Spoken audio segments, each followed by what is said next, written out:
So we want to welcome everybody to the Wealth Table, where mindfulness and action lead you to being wealthy. And so my name is Kimberly Evans. I am one of the co-hosts and one of the co-founders of the Wealth Table. And my name is Kathryn Erickson, and I'm the other co-host / co-founder. And today we're going to kind of riff on a quote from Brene Brown. She is a social researcher who now has national recognition. If you've never heard of her, go look at her TED Talk in, I believe might have been 2010. Anyway, it's one of the top 5 TED Talks of all time. And you will be amazed. What she said in that talk is still valid today.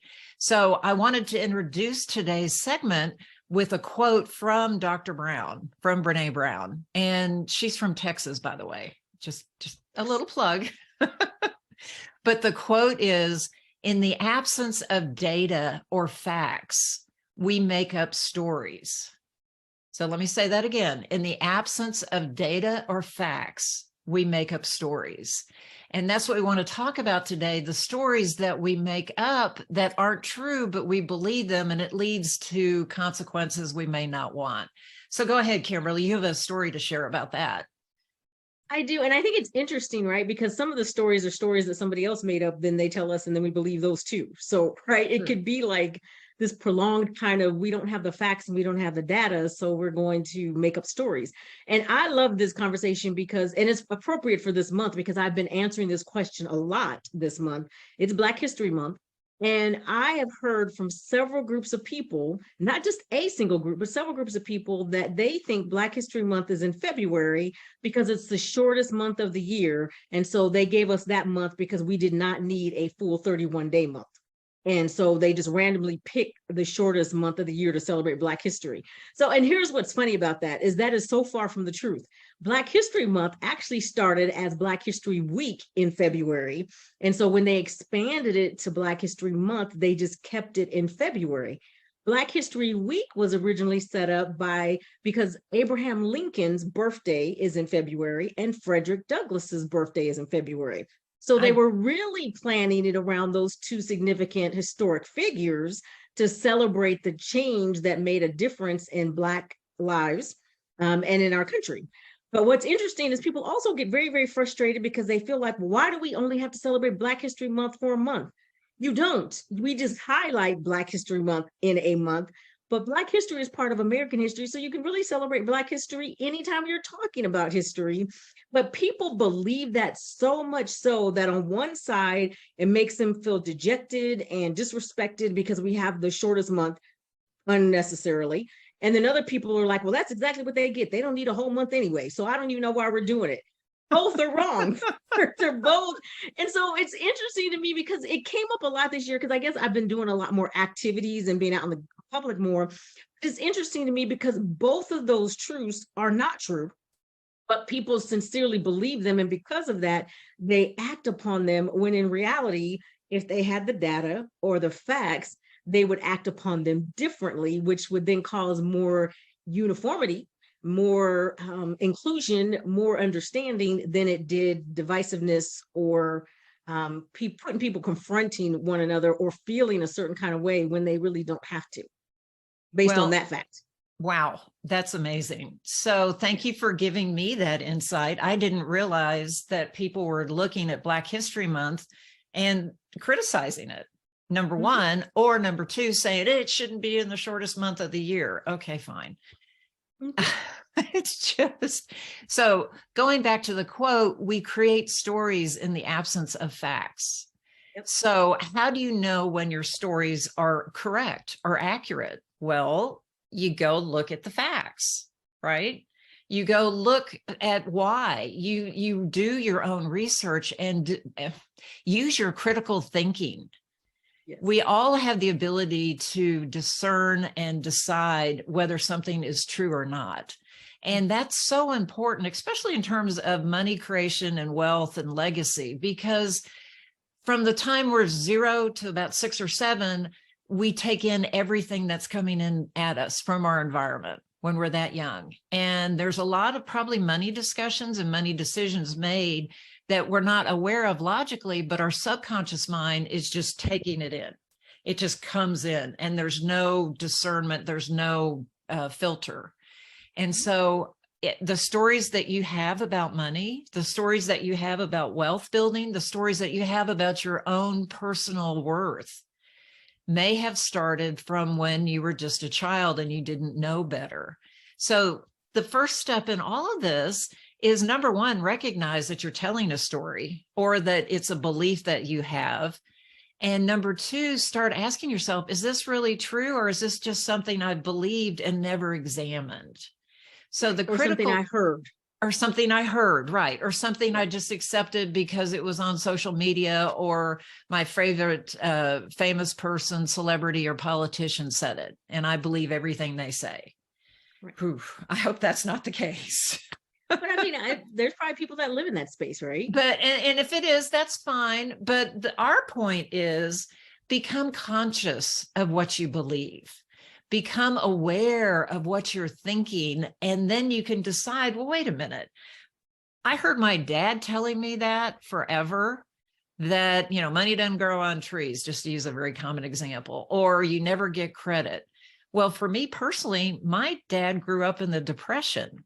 So having credit was going to put you on the curb homeless because you lost your job and you couldn't pay for it. But that's not true now. But I heard that over and over again growing up. And I had to say, well, wait a minute. When you use credit well and wisely and for a specific purpose, and you pay it off because you can afford to do it that way, it can expand your wealth. So that's just one small example. I'm sure you have some too. Well, yeah, and I love this conversation because having that conversation made me think about what you and I focus on. And it's obviously the quality of life people are living and how they're defining wealth. And wealth is not just a dollar figure, but they believe a whole lot of things when it comes to money. And because of that, they get stuck there. And it even comes into how they're living their lives individually, right? They believe all these things. So if you grew up in lack and scarcity, for example, you just believe that that's the way life is supposed to be. And you never really take the time to research it. Now, it's fine if you want to live there after you've gotten the facts. But what I want to encourage everybody is make sure the way you're living your life is actually truly based on fact. And then you've made a decision of how you're going to carry on, because lack and scarcity, being broke, my family was always broke. We've always been poor. That's just who we are. You know, in my community, it's like I'm keeping it real, and I'm keeping it real if I'm broke and all these kind of things. It's like, all of those things do not have to be true at all. The only thing that makes them true is because you believe them and then you act in them. So the question you can ask yourself is, what if I believe differently? What if I believe in abundance? What if I believe in excess? What if I believe my cup overfloweth? I always say that all the time. My cup's running all over the table and everywhere else because I just believe that. I see it that way. But that's a choice. And I see it that way now because of the facts that I know, that the reality of it is that regardless of where you started, now there are some challenges and hurdles. I am not negating any of that. But what I want people to understand is, even if that is the fact, you get to decide what you believe and how you move forward. So if you want to stay poor, you're more than welcome to do so, but you don't have to. Yeah. You can find a different way. If you want more out of life, if you want a better quality of life, you can actually do that if you believe it. So what I want to encourage people to do is, instead of assuming what people are telling you are true, making assumptions based on kind of what you've just seen, just take the time to find out, what is the facts, what is the data, what does it tell me, and then how am I personally going to operate? And once you kind of do that, for one, you'll accomplish a whole lot more, but it's extremely liberating. And Kathryn, you and I know when your thought process is like free, like when you really think you can and believe you can, no matter what it is, even if you don't see it in yourself, other people see it in you. So call us, we'll tell you. But this, I mean, let's think about that and talk about that. What you feel about yourself really frees you up to live the life you want. Well, and that brings up another great point by Brene Brown. I don't know, I've gotten on this Brene Brown. That's okay. She's amazing. You can do that. I know, she really is. We spend our lives looking for true belonging. And the first person we have to belong to is ourselves. Yeah. Think about that. So if you don't think you're worthy to be wealthy, if you don't think you are enough to have enough money to do what you want, then you don't belong to yourself. So it's turning that inner vision and saying, well, what do I truly believe? And then coming to the point where you say, that's not true anymore. And every time you think that negative or limiting thought, you change it to the other side, to the positive, uplifting, all embracing, abundant thought. Right. So I just wanted to make one other point.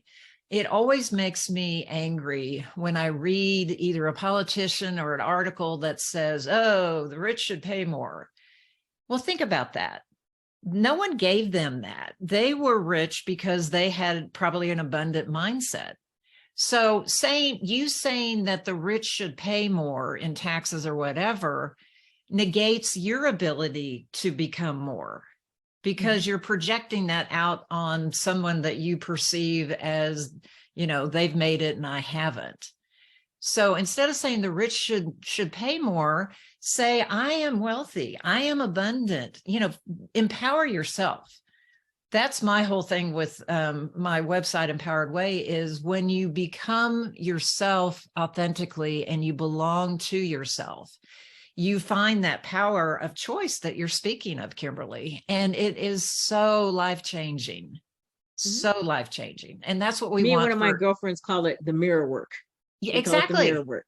Look in the mirror, talk to you first. Figure out who you are, what do you need to correct, what do you need to do. And she and I are notorious mirror workers. We start with ourselves all the time. So we can have conversations like this all the time, because I get in the mirror sometimes and yell at myself, like, get it together, man. What are you doing?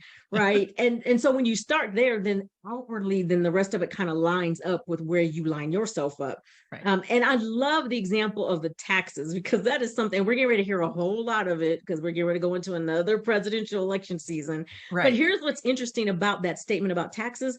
The wealthy carry the largest tax burden in this country than anybody. And the tax code is the same for everybody. It's not like there's a tax code for the wealthy and a tax code for the rest of us. The tax code's the same. They just have the resources to talk to people, and they learn how to use it. They let people teach them how to use it. So the reality of it is that we could all do that if you were open to letting somebody teach you how to use the tax code in your favor. Right. And you wouldn't feel that way anymore, because then you would realize, to your point, I can do the same thing. I can use it to my advantage all day long. We just don't see it that way. It just seems like it's this us and them theme. And I think some people like that kind of antagonistic divisiveness thing, because it gives them a cause or a fight. But what I want to encourage people to do is fight for yourself first. Let's get you, because all of that extra stuff is external to you anyway. You can't do anything about it. You're not going to change the tax code. I mean, now they're talking about getting rid of the whole thing and having a universal tax or whatever, right? So these conversations, but if you start with you, all of that is going to just be external noise, and you get to pick and choose based on fact how you want to operate. Yes, I love that. And you just gave me an idea. Negative or limiting thinking that you're not worthy of being wealthy, that's like you're taxing yourself. You are literally keeping yourself in a very small box and saying, oh, I can't do that because whatever. Don't tax yourself. Yes, that is true. You are the only person who can step forward and be the best version of you. No one else can do that for you. Oh, and that's a quote, right? People always say this, trying to be somebody else is you being a lesser version of them. So being a better version of yourself means you get to be 100% of you, right? So why not just be 100% of what your best is, and instead of being a second-rate version of somebody else? Exactly. And I think that is brilliant. And one of the things you brought up that I thought was interesting, one of my colleagues says this all the time, and this is something else people believe about being poor and being credit, using credit, all those kind of things, right? He always says that cash is king and credit is queen. Right. And they go together, right? My dad he calls himself the cash value king. He talks about this all the time. But again, it's that belief system that we're all raised in. It's the societal stuff that you see. It's all of those things that get us kind of locked in there. So I just want to challenge our listeners to get the facts first, then decide, get all the data, talk to the people that actually know the information.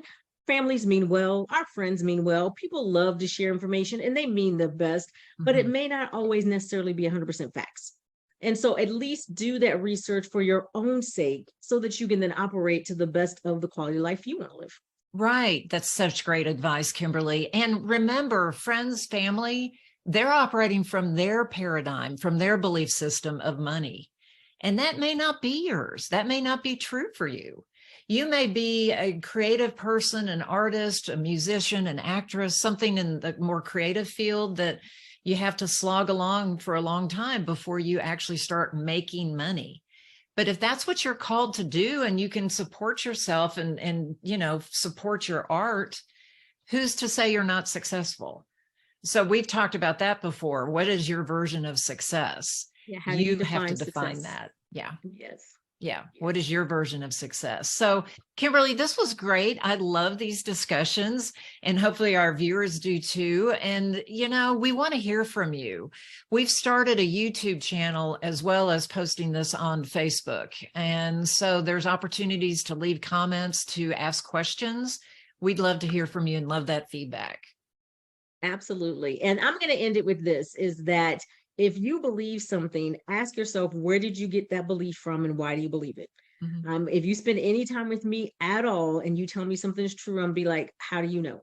Why do you believe that? Well, somebody told me. Well, why do they believe that? And I will go down that line until we get to, it's a fact that got you there. So with that, beautiful, it's always great to have these conversations. I love it. And I look forward to seeing everybody next time.